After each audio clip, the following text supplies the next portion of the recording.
नमस्कार, मी स्नेहल चौधरी. आपण पाहत आहात L S Marathi. L S मराठीच्या स्पेशल बुलेटिनमध्ये आपलं स्वागत आहे. बुलेटिनच्या सुरुवातीला घेऊयात काही बातम्यांचा वेगवान आढावा. बंगळुरूतील ओबीसी महासंघाच्या अधिवेशनाला मुख्यमंत्री हजर राहणार नाहीत. मुख्यमंत्री देवेंद्र फडणवीस यांची माहिती. कर्नाटकचे मुख्यमंत्री डी के शिवकुमार अधिवेशनात सहभागी होणार.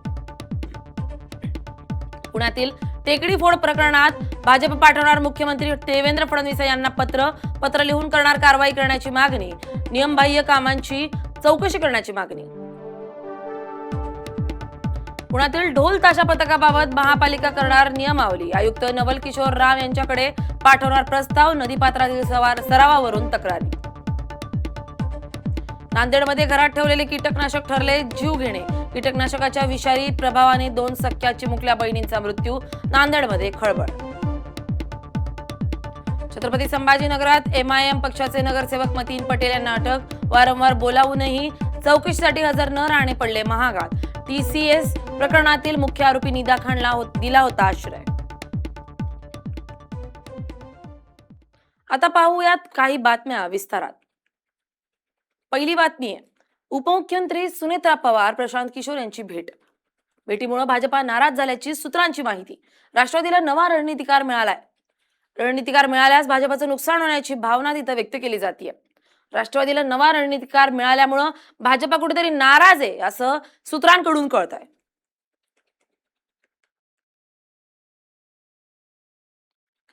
वळूयात पुढच्या बातमीकडे. तिवसाच्या पुढील आमदार रविराज देशमुख. रवी राणा. तिवसा मतदारसंघाच्या राजकारणात नवी चर्चा. राणांकडून रविराज देशमुखांच्या विजयाचा विश्वास व्यक्त केला गेलाय. रवी राणांच्या वक्तव्यानं अनेक चर्चांना तिथं उधाण आलंय. कार्यकर्त्यासाठी लढला पाहिजे असा लढवय्या नेता म्हणजे रविराज भाऊ आहे. आणि मला असं वाटतं की या दिवसानिमित्त एवढंच सांगेन की मी जे भाग्य बोलतो ते नेहमी सत्य होत असते.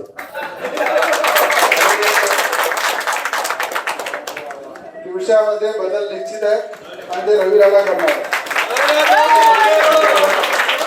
आणि त्या बदल्यामध्ये प्रामाणिक सच्चा भारतीय जनता पार्टीचा कार्यकर्ता जो विश्वासाने भारतीय जनता पार्टीसोबत शून्यापासून जुळलेला आहे, काम करत आलेला आहे. आणि मला माहीत आहे की दिवसा मतदारसंघाचे आमदार रविराज भाऊच होते त्यावेळेस त्यांची तिकीट कापण्याचं काम सुद्धा मी केलं. आणि मी याच्यासाठी घाबरत नाही, खरा बोलणारा मानतो. आताच मुख्यमंत्र्यांशी बोललो मी की गव्हर्नमेंट मेडिकल कॉलेज त्यांनी मंजूर करून दिला, केंद्रामध्ये मान्यता मिळवून दिल्या. त्याबद्दल मुख्यमंत्री महोदयांचे मी आणि नवनीत राणांनी आताच 20-25 मिनिटं आधी स्वतः बोलून त्यांचे आभार व्यक्त केले की अमरावती जिल्ह्याला गव्हर्नमेंट मेडिकल कॉलेजला मान्यता रविराज भाऊ देशमुख यांच्या वाढदिवसानिमित्त दिली. त्याबद्दल मुख्यमंत्र्यांनी धन्यवाद. वळूयात पुढच्या बातमीकडे. पुढची बातमी अकोल्यातून. शेतकरी नेते राकेश टिकेत हे वक्तव्य करताना म्हणतात की शेत जमिनी व्यापाऱ्यांच्या ताब्यात जातील. 2047 पर्यंत रस्त्यालगतच्या बहुतांश शेत जमिनी जातील. राकेश टिकेत यांचा केंद्राच्या धोरणांवर हल्लाबोल. अकोल्यातील शेतकरी सभेत राकेश टिकेत आक्रमक झालेले आहेत. गावातील शेतकऱ्यांच्या जमिनी व्यापाऱ्यांच्या ताब्यात जात असल्याचा गंभीर आरोप करत शेतकरी नेते राकेश टिकेत यांनी केंद्र सरकारच्या धोरणांवर जोरदार टीका केली आहे. 2047 पर्यंत रस्त्यालगतच्या बहुतांश शेत जमिनी व्यापाऱ्यांच्या ताब्यात जाण्याची शक्यता त्यांनी व्यक्त केली आहे. शेतकऱ्यांच्या प्रश्नांसाठी पुन्हा मोठं आंदोलन उभारण्याची वेळ आली असून योग्य वेळी देशभर संघर्ष छेडला जाईल असा इशाराही त्यांनी दिलाय.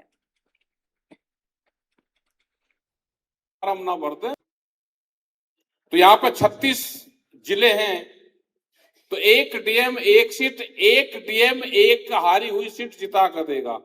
इनका पिछले साल का फार्मूला था. अब की बार इनका नया फार्मूला है.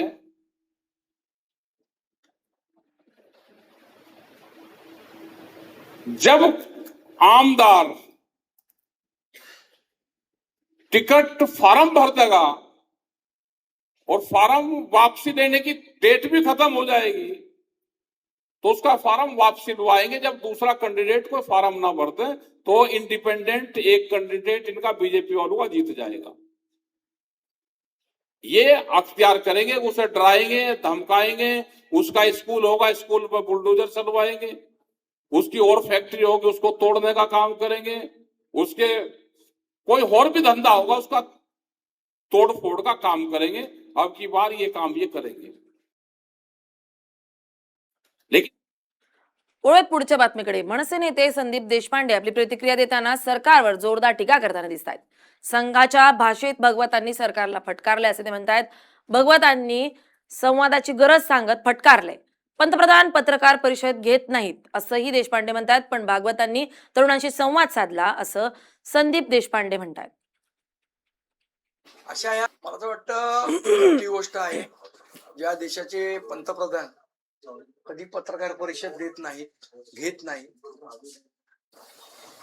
जे ठराविक लोक आहेत त्यांनाच इंटरव्ह्यू देतात, अशा या सगळ्या लोकशाहीमध्ये समृद्ध झालेल्या वातावरणात काल मोहनजींनी मुलाखत दिली आणि त्यांनी हे ऍक्सेप्ट केलं की जे जेनजींचं आंदोलन झालं त्याच्यामध्ये मोदी सरकारने त्यांच्याशी संवाद न साधल्यामुळे हे आंदोलन झालं. आणि मला असं वाटतं संघाच्या भाषेत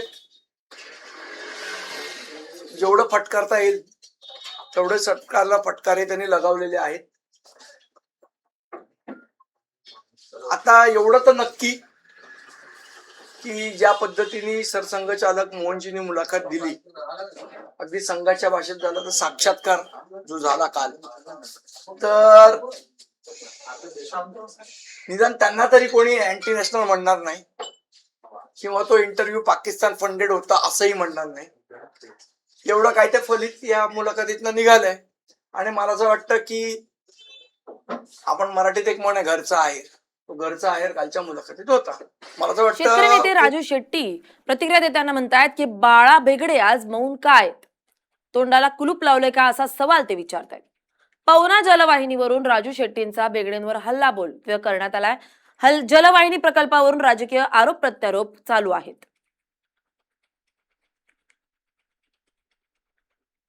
नंतर ती बंदिस्त पाईपलाईन थांबली.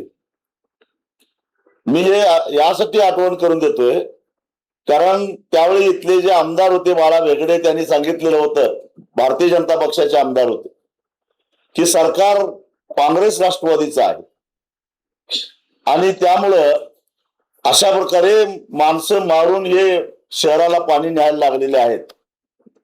जर हे पाणी वाचवायचं असेल, पाणी त्यावेळी सुद्धा इथल्या शेतकऱ्यांनी प्यायला नाही म्हटलेलं नव्हतं. शेतकऱ्यांचं म्हणणं एवढंच आहे की पवनेपासून पुण्यापर्यंत नदीचा जो प्रवाह आहे त्या प्रवाहामध्ये कुठेही मोठं शहर येत नाही, गाव येत नाही, त्यामुळं प्रदूषण होण्याचा प्रश्नच येत नाही. नदी वाहती राहून दे, जे नैसर्गिक आहे त्या नदीचाही तो अधिकार आहे वाहत राहण्याचा. आणि वाहत्या नदीतून तुम्ही पिंपरी चिंचवडला जेवढं पाणी घ्यायचं आहे ते प्यायला घ्या, आमचं काही म्हणणं नाही, पण ते आमच्या शेतातून आमच्या तालुक्यातून वाहत वाहत पुढे जाऊन दे. आणि ते वाहत असताना त्यातलं थोडंफार पाणी आमच्या शेताला आम्ही उपसा करून घेऊन जाऊ आणि त्याचा पाजरामुळे आमच्या विहिरीला पाजर फुटेल, एवढी मामूली आणि माफक अपेक्षा होती. ज्या मावळ प्रांतानं महाराष्ट्राला स्वाभिमान शिकवणाऱ्या रयतेचं राज्य निर्माण करावं अशी प्रेरणा ज्या छत्रपती शिवाजी महाराजांना झाली आणि त्यांना साथ देणाऱ्या मावळ प्रांतानं खऱ्या अर्थानं शिवाजी महाराजांना तळागाच्या फोडाप्रमाणे जपलं मावळ प्रांतानं. त्या मावळ प्रांतातल्या शेतकऱ्यावर इथल्या डोंगरावर पडलेल्या पाण्याचा अधिकार मागण्यासाठी 3 लोकांचा बळी द्यावा लागतो, ही अत्यंत दुर्दैवाची गोष्ट. त्यावेळी बाळा बेगडे म्हणाले होते की मी सरकार बदललं तर हे आम्ही सगळे बदलू, असं म्हणणारे बाळा बेगडे आज तोंडाला लावलेलं कुलूप उघडायला तयार नाही. त्या काळामध्ये आंदोलकांच्या बरोबर आंदोलन करणारे आज सत्तेत आहेत आणि तेच आज बैठका घेत आहेत आणि बंदिस्त पाईपलाईन करून पिंपरी चिंचवडला पाणी कसं नेता येईल याचा विचार करतात. या आपण पाहिल्या काही सविस्तर बातम्या. आता पाहूयात महत्वाच्या घडामोडी. शिरूरमध्ये राष्ट्रवादीचं आंदोलन, सुनेत्रा पवारांविषयी काँग्रेसचं वक्तव्याचा राज्यभर निषेध. नाशिक जिल्ह्यातील देवडोंगरीत वाहणाऱ्या शेंद्री नदीवरचा पूल गावकऱ्यांसाठी बनला जीवघेणा. पुरामुळे लोखंडी पूल वाहून गेल्यानंतर गावकऱ्यांना लाकडी ओंडक्यांचा आधार, 60 वर्षीय महिला गेली वाहून. नाशिकच्या बागलांमध्ये गुजरात महाराष्ट्र महामार्गावरील झरणेपाडा येथील पुलाची सुरक्षा धोक्यात. पुलाखालील मातीचा भराव खचला. प्रशासनानं तातडीनं पुलाची दुरुस्ती करावी, नागरिकांची मागणी. पुण्याच्या दौंड पोलिसांचा जुगार अड्ड्यावर छापा. 36 जणांवर गुन्हा दाखल. 3,92,960 किमतीचा मुद्देमाल जप्त. धाराशिवच्या कनगरा येथे रिन्यू टॉवर कंपनीच्या कामावरून वाद. वीज वाहिनीच्या तारा ओढण्याचं काम पिकातून ट्रॅक्टर घालून केल्याने पिकांचं मोठं नुकसान झाल्याचा आरोप. प्रशासनानं शेतकऱ्यांना न्याय द्यावा अशी मागणी. परभणीच्या दैठणा येथे कत्तलीसाठी अवैध गोवंश नेणाऱ्यांवर पोलिसांची कारवाई. 28 बैल आणि वाहन असा एकूण 25 लाखांचा मुद्देमाल जप्त. भिवंडी महापालिका क्षेत्रात पावसामुळे रस्त्यांवर मोठे खड्डे. 2 महिन्यांपूर्वी रस्ते दुरुस्तीतील 2.5 कोटी पाण्यात. नागरिकांमधून संताप व्यक्त. वाशिमच्या रिसोडमध्ये FRP बंधाऱ्यामुळे ग्रामस्थ चिंतित. बंधाराजवळ काळी कचरा, झाडांच्या फांद्या आणि लाकडे अडकत असल्यानं पाण्याचा नैसर्गिक प्रवाहात अडथळा. परिणामी पाणी साचून गावात शिरण्याचा धोका निर्माण होण्याची भीती. किरकोळ भांडणावरून विद्यार्थ्यानं केला 4 वर्गमित्रांवर चाकू हल्ला. छत्रपती संभाजीनगरच्या देवगाव रंगारी येथील धक्कादायक घटना. परभणीच्या सेलूमधील गुगळी धामणगाव येथे शेतजमिनीच्या वादातून 50 वर्षीय शेतकऱ्यावर जमावाचा प्राणघातक हल्ला. कपाशीचं पीक नष्ट करत कॅमेरा आणि ठिबक सिंचनाची नासधूस. या होत्या आताच्या घडीच्या काही महत्त्वाच्या घडामोडी. पाहत राहा LS मराठी, सत्याची नवी दिशा.